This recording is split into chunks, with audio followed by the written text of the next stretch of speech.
What's good, Internet? Welcome to the Syrupcast. It is episode 107. If you're tuning in on Friday, the day this is posted, it is February 10th. We're, of course, podcasting a day earlier. Today, I'm joined, as always, by my good friend Patrick O'Rourke. What's up, Igor? How are you? I'm good, sir. Jessica Vomero. Hi, Igor. How you doing? I'm good. And last, but certainly not least, Rose Behar. Whoa, hello internet, hello everybody. I'm not sure if you can see me in the camera, but I'm trying so hard because I love the camera and the camera loves me. It's true. This week, we have a full slate. We're going to be talking about the wireless code review ongoing right now in Gatineau, Quebec, as well as the launch of Android Wear 2.0 and the LG Watch Sport and LG Watch Style, the more stylish of the two. We're going to jump into the music and we'll be right back. So welcome back. Let's start with the Android Wear 2.0 launch. My colleagues Rose and Patrick covered it this week. We talked extensively about it and what we thought was the future of Android Wear. Now that the devices are finally out and that we have something more than just blurry images of the two watches, I want to get your perspective, the both of you. Actually, first, the burning question on everyone's mind: when are these watches coming to Canada? Soon. Quote unquote soon. We were able to ascertain that it would be soon. Soon. At Google, we reached out to Google Canada. Google Canada told us soon. They didn't give us a specific date or a month. But we did get high-resolution images of the watches, which finally. I was incredibly thankful for the high-resolution images. The second question I had is, and I'd love how about we all chime in one by one, starting with Rose, is what is your impression of the two watches? My impression has been slightly tainted by the fact that the watches haven't received the best reviews from some American publications Especially so far. the style has Especially been... the What? style. People don't like the style? And as you know, the style is the one that's clearly designed for women. But also just for woman's people with wrist. normal wrists, yeah.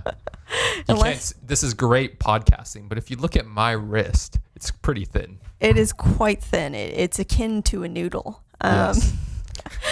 We all have thin wrists here at MobileSyrup, so I guess we're all we were probably more interested in the style, but the Sport is the one that looks intriguing. It's the one with the cellular connectivity. It's the one that's a little more rugged, But it's also so big. it is quite big, but I think that's just what we're going to have to deal with if we want a smartwatch that has functionality that's actually useful to people.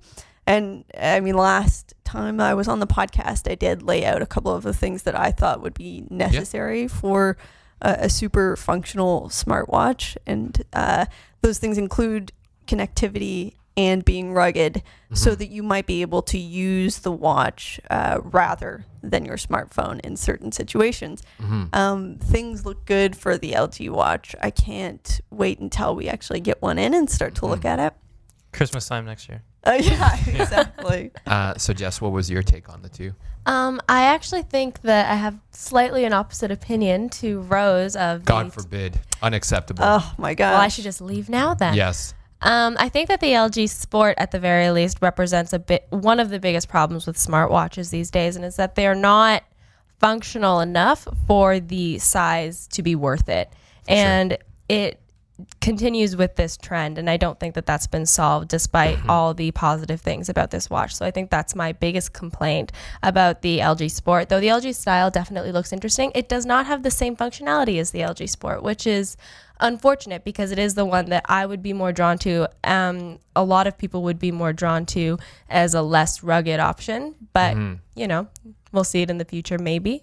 I think that's fair. You're I think that's thinking fair. of like your ideal wearable is more like something more in the Fitbit area where it's more of a fitness tracker and it's small and it's good looking. And yeah, I would say so, but I also think that that's the mentality that a lot of people hold. I mean, a smartwatch is an extra, right? It hasn't become a necessity to you the way a phone, like the way a smartphone has. So I think that in order to really get that market and to really attract more people to say, I think I really need that, it can't be more of a hindrance. Like if you feel a brick on your wrist as you're walking, it's not adding anything to your life. You're just going to take it off. Moving to our good friend Patrick. So I think the Sport is an exciting watch. I think it's interesting because it has that cellular connectivity. I question how useful that is. I sort of have the opposite view of smartwatches from Rose, where I like to use them for notifications. I like them to be still tethered to your phone.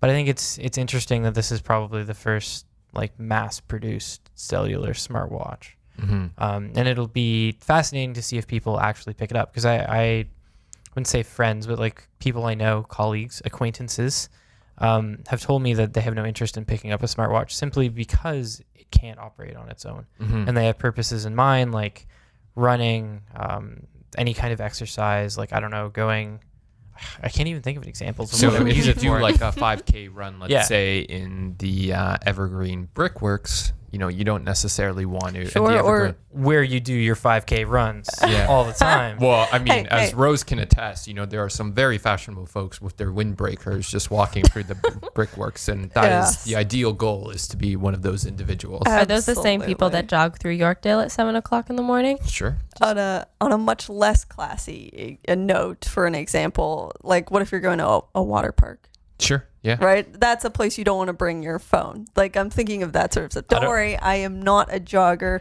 I wish I was, but I don't know if I'd wear No, I'm a out of watch in shape. in a water park, because it has flowing water when you're going down the water slides, and it could get inside Right. it. Because I don't think, someone will correct me, I'm sure, but I don't think IP68 is resistant to flowing like water. It's supposed to be Water, like yes. stagnant water.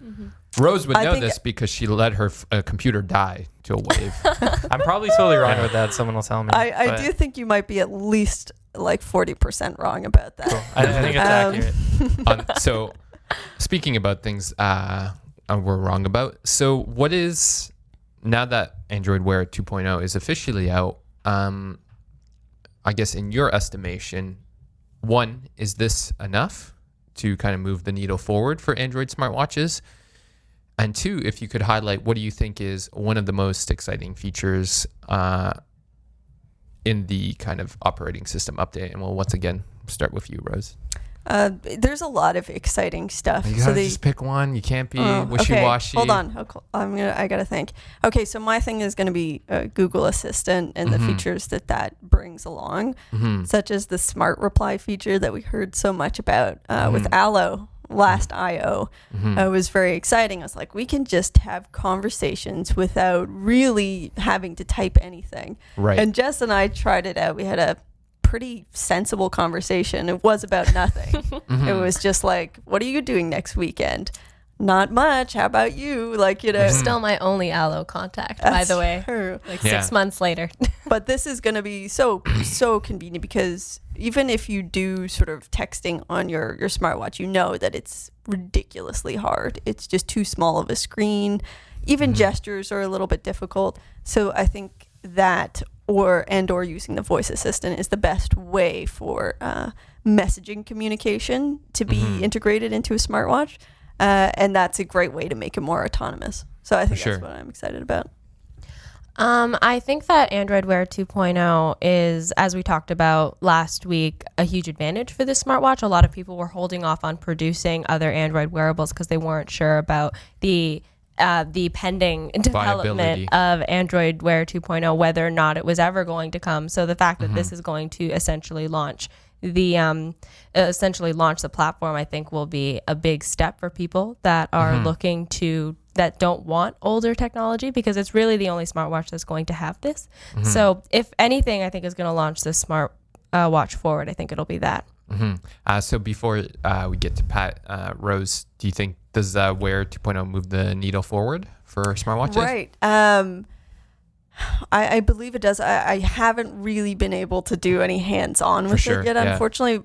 Good news is that it's coming to a lot of the recent Android Wear watches of the past, including the Asus ZenWatch 3, which we talked about last week. So The that's steampunk smartwatch of is choice. getting the Android. Yeah. So we have that watch, and hopefully we'll get our hands on Android Wear 2.0 and give it a good look. But I think that, yes, it certainly moves the needle, because it does add a lot of the autonomous features that will, in my mind, bring the smartwatch closer to the ideal vision of what it could be. And this is something of a follow-up question, and I'll open the floor to it, is does it move the needle far enough? I think one of the things to note is like, so Android Wear has launched, but like when Nougat launched, it hasn't really launched, because my understanding is that there's no other smartwatches that can use it right now. We have a laundry list of ones that are getting it, Right. ZenWatch 3 included, which is awesome because that's a great smartwatch. But like it's out there in the wild, but you literally can't get it in Canada right now. It's physically impossible. In terms of my favorite feature, I'll go like a little bit different with this one. I think one of the things that the watchOS 3 and the Apple Watch, as well as Android Wear, is missing right now is being able to heavily customize watch faces, which I liked with the Zen watch because you could make your own, which is important because every Zen watch face was garbage. Yeah, Straight the ones that I made were even more garbage, to be fair, but straight still. dumpster Or fire. at least it was your garbage. It was your you know? garbage, exactly. So you can customize them a little more. And the way that I use a smartwatch is very specific. Like I like to have certain information show up on it. So I like to have the weather show up. There's very few Android Wear watch faces that allow you to do that. Now with the new customization, you can sort of make the watch face your own, right down to what information shows and color and stuff like that. And I think that's really cool and something that probably should have been in there at launch, probably. My favorite smartwatch was the Gear S2. It doesn't run Android Wear, so I'll never get Android Wear. So I have no Tizen. opinion on this. Yeah, I had just said something a little bit controversial yesterday, which is I believe I like Tizen more than Android Wear, at least as it stands now. And of course, I haven't been able to test out Android Wear 2.0 yet. So, And you're going to write about it. but Yeah. I'd like to write about that. Yeah. I will. No, I think that's a great feature. Yeah. Yeah, absolutely, because it's just more intuitive. It's simpler, and people have often argued that it has a lot less functionality. But I think for smartwatches as they are now, it's more important that they be usable than that they have a lot of things that are sort of confusing to figure out, and at the same time don't offer a whole lot of killer features. Right. In some sense, I think smartwatches, at least when I was using them, this is granted more than a year ago now, they were overreaching, and the Gear S2 was the only one that didn't. It was not the Icarus of the bunch, flying too close to the sun. Yeah. But the Gear not the Gear S2, but the LG Watch Sport and the LG Watch Style are not in Canada yet. But what is in Canada is the wireless code, and the CRTC is currently conducting a review of it. Our own Jess here, she was on the CBC telling the world, well, That's right. more Canada, coast to coast to coast, about the review. So Jess, do you want to kind of launch us into an explainer of what's going on in Gatineau, Quebec? What isn't going on in Gatineau, Quebec? Apparently it's the place to be. It's the place to be right now if you're into wireless policy, which is essentially me and Havar Gold, who interviewed me on on Monday night. So essentially the wireless code was introduced approximately 3 years ago for the sake of making wireless plans simpler to understand. One of the key aspects of the wireless code when it was introduced was using plain language, helping consumers to know exactly what they were paying for, how they could avoid being entirely shocked by their bills every month, especially through roaming charges. And a lot of things were eliminated with the wireless code, like the 3-year contract, which we'll have a lot to talk about in a sec. have a lot to talk about in a second. You're right. But that's one of the things that was eliminated that some of the carriers are currently trying to bring back. But the interesting thing about the wireless code is that when it was introduced, it was never intended to be a permanent solution. It was always expected that in 3 years, a review would be conducted to assess the wireless landscape and see what changes needed to be made. Not an overhaul by any means, but more of we're going to tweak this, we're going to tweak that, because smartphones have taken over the country, which they have. And LTE has taken over 97% of consumer wireless devices, of smartphones, which it has. And there are a couple of other changes that are pretty significant that they're going to be taking a look at over the course of the next few days. But they haven't done anything yet, though, right? This is just them talking Talking about about it. So in the spirit of that, the question I want to ask is, given your understanding of the wireless code, do you think it has been beneficial or to Canadian consumers? And if not, or if yes, and if not, why? So Jess, do you want to start us on that since you Yes, sure thing, Igor. Thank you. I do believe that despite all of the controversy around Canadian telecom, especially right now as the smartphones become the center of our lives, the wireless code has been extremely beneficial to the country, because despite the fact that people are still complaining about their wireless bills and their dealings with Rogers, Bell, TELUS, and the like, they're complaining about 10% less than they were 2 years ago. So that has to count for something. Rose? I think so, 100%. And I did recently, not too long ago, work at both Bell and Rogers, and Simultaneously. Simultaneously. Gosh. no, that would have been illegal. Jack of all telecom trades. But Well, to be fair, you told me how you were working for 3 publications. it's true. At I the like same to time, I like yeah, to double dip, triple dip, as many publications, as many companies as Competing possible. ones as well. I'm a spy. I'm a corporate spy. Do you Yes. also work? Do you also work for Apple? And you just haven't told us. Like Yeah. Zach works for May, TELUS. Yeah. And much like at The Verge, you may not see me for the next 6 months, but You're just gonna disappear. keep employing me though, Yeah. because I want the paycheck. Great inside Okay. joke there.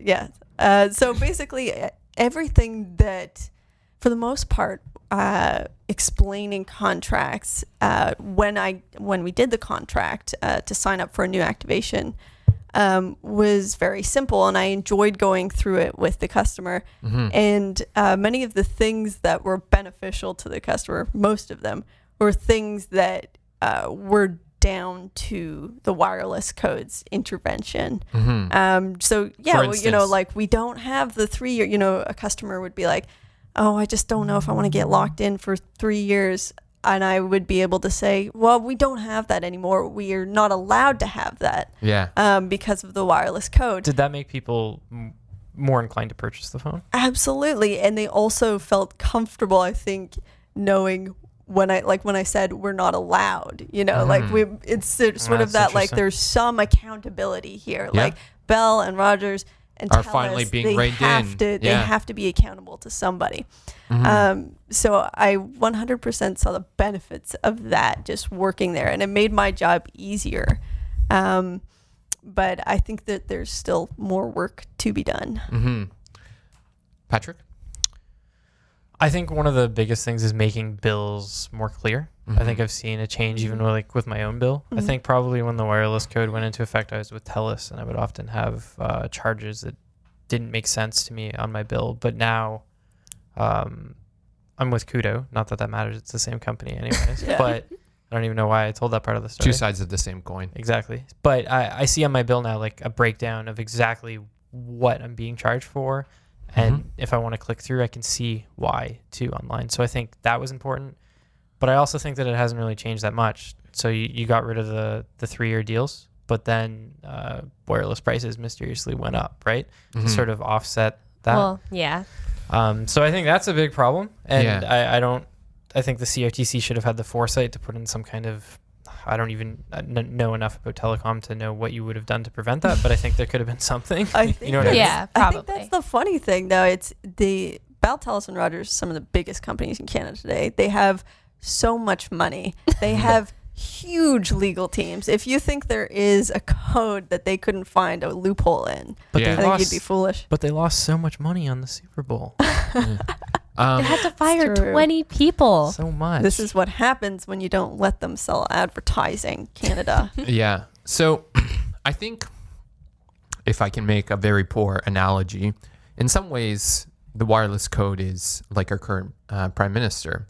Looks great on the surface, but it is very problematic in certain other respects. Does the wireless 100%. code have good hair too? I wish it did. It'd be easier to take if it was more handsome, as all things. So let me just finish my point, Jess. Sorry, go ahead. I'm about to argue with you, but go for it. Well, this is why I will then open it up to you guys. I think the greatest indictment of the wireless code is that wireless revenue for these companies has gone up, not linearly, but in some cases quite dramatically, in the sense that I was looking at a chart today, and in Canada, wireless data is still the most expensive in Canada. Is one of the few. It's like one of 5 countries where it's the most expensive. While it's great that the CRTC got rid of the 3-year plans, the carriers turned it into their boon, in the sense that, like, for how long have the carriers feasted on the double cohort, right? Like I was just reading TELUS's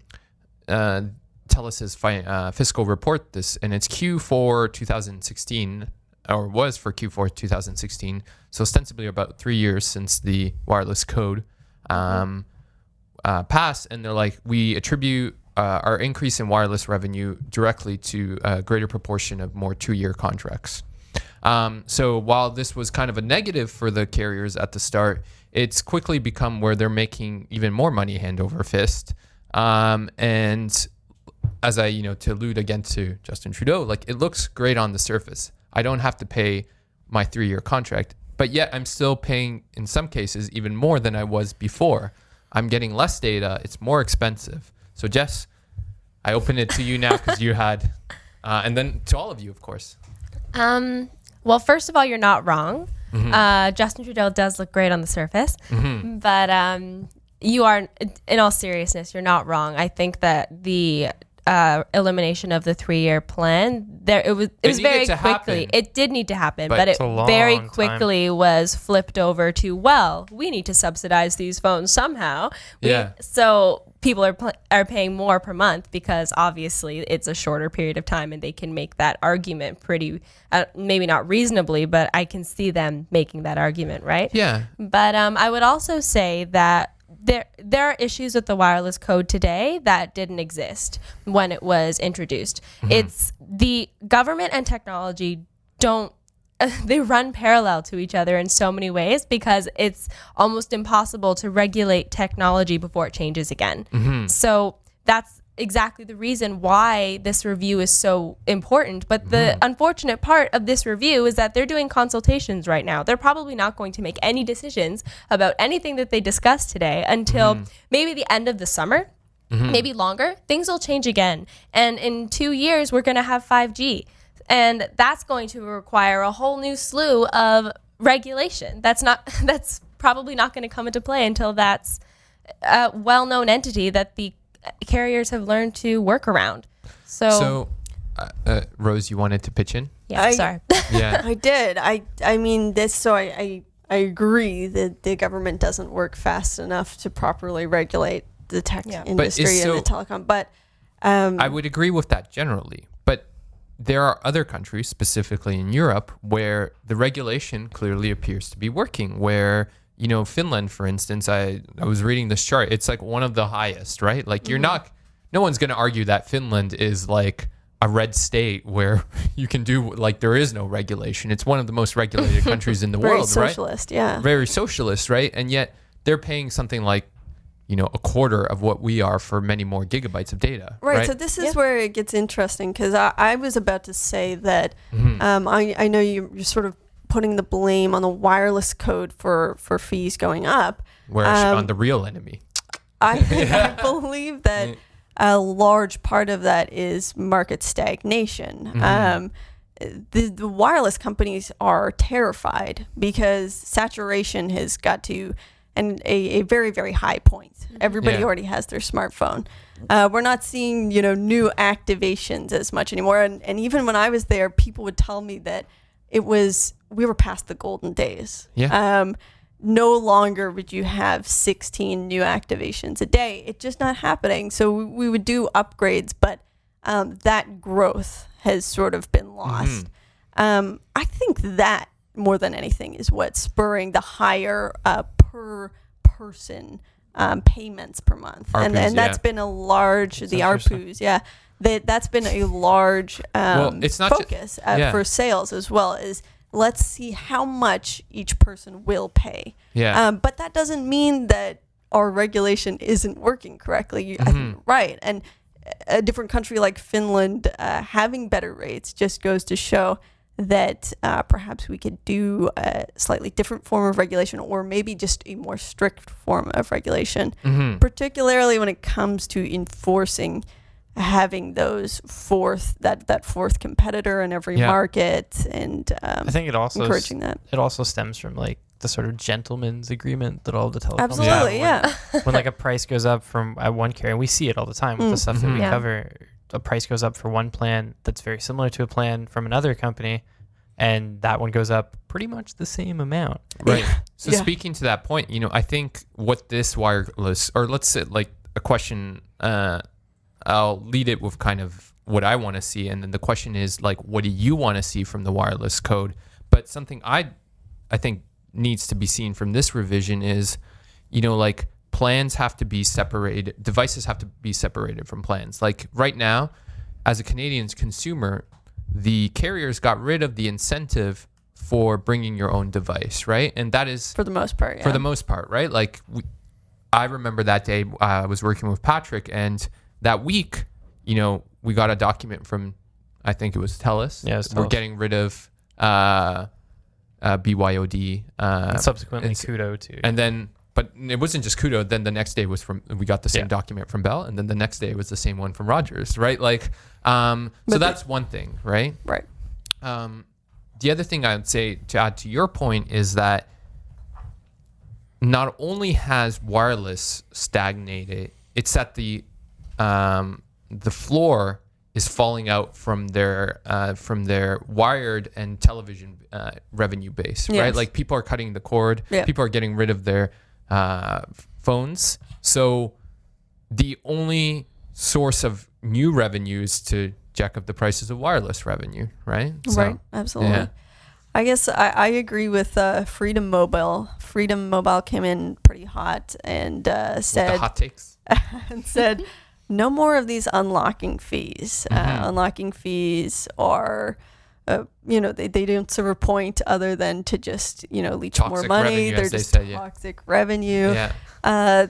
They said they can go up to $75. What I know is it's generally $50 at TELUS, Bell, and Rogers. Yeah. For unlocking, you have to do it. You can only do it after 3 months, I believe, of having purchased the device. And if you have a security deposit or limits on your account, then it's actually $150 to unlock the device. But of course, and most people don't know that you can get around these things and go on sort of the, third-party sites where you can get devices I do. unlocked. Known as for- 4chan, according to one of our colleagues. That's what I do. I go on eBay and I message some guy and I'm like, sell me this code for $10. Yeah. And then he sells it to me and then I put it in my phone and it's unlocked. That's and it right. only cost me Amazing. $10. That's right. I mean, I've even told when I used to, I have to admit, when I used to work, I used to sort of slip that information to seniors and they'd be like, no, I can't, figure that out. Some phones, it's been years since I've done it, but it was I wouldn't say very simple, but a relatively simple process to unlock a phone on your own. Like it was Yeah. the equivalent of downloading a program, plugging the phone in, finding the phone in the list and pressing unlock and Right. it would unlock it. Right. But I think that's something else that people don't know a lot about. Yeah. The freedom saying just do away with unlocking fees. I feel like I agree. I feel like that's a great first step to what you were saying, Igor, just sort of removing the device from the plan and giving people more options and freedom to move around, which was another essential part of the wireless code. The ambition of the wireless code. Of course, it works great for freedom because freedom does a lot of trade and bring your own device plans and is trying to lure away from the three dominant players. So, But if you remove the device from the plan, doesn't that mean the devices are going to cost a crap ton of money? yeah, so I'm That's what I not was saying I wondering. have I have a any lot of answers friends. there. I have a lot of friends that literally almost start crying when their telecom tells them that they have to pay like $200 for an upgrade. And I'm like, dude, do you realize that that's like a quarter of what the phone's actually worth? But to them, $200 is a ton of money for a phone. Sure. Yeah. So if you totally separate carriers from the plans, which may be a good move in the long run, I think carriers aren't going to sell many So, phones. the analogy I'll give you is my friend Sarah. She has these two cats. They're Siberian cats, and they have just like so much fur, right? And when she goes to clean, brush their fur, they start squirming, right? Because there's knots and stuff, and you have to clean them out. But she's like, it's for your own good. Stop squirming. I think this is the same thing that consumers in Canada have to be kind of educated that you end up paying when the device is subsidized like it is in Canada, you end up paying more. Like, the upfront cost is less, but you still end up paying more. That's true. And there's also this idea, like a lot of sales reps will say, oh, after 2 years, you can then go down, your plan will then change and go down by $20. First of all, it doesn't automatically do that. And second of all, at the end of 2 years, so much may have changed that your plan as it is, where it was once a subsidized plan, is now cheaper than like a BYOD in-market plan. So it's really not a great incentive. Mm-hmm. I just never see it happening because I know so many people that would not buy a phone simply because it like $500 is a ton of money for them to drop on a device, right? No, I completely understand. I feel like maybe a little more separation, like how they sell tablets, for instance. Most carriers sell tablets with installment plans. An installment plan, maybe then, that's the solution. That's a great point. And it sort of makes it a little more clear that this is the pile of money you have to pay down for this, and this is the $10 fee for your actual service. Quickly, Jess and Pat, what would you like to see? I think one of the things that I'd like to see is something around data caps. I think we have still very restrictive data caps for mobile data in Canada. And a lot of carriers have covertly introduced kind of a little bit insane overages.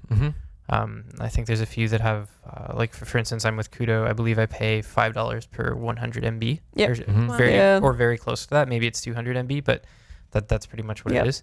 I think some kind of regulation on overages would be very nice. And I also think that it would be cool if they offered some kind of flat tier for unlimited mobile data. I know that's never going to happen, but it might. But I can dream. Yeah. And that's what even if it costs like I don't know, $80 a month or something like that. I think having that base level for unlimited data would change the way that Canadians are able to use their smartphones. That's the dream. I agree with you, actually. Unlimited data, that's the dream. It happened with not in the same way per se, but it happened with internet that you would get for your home, not mobile. We started to see more of the unlimited plans with that. So I mean, it's possible, but I just think don't. It will. But the towers would burn. Yeah. I know.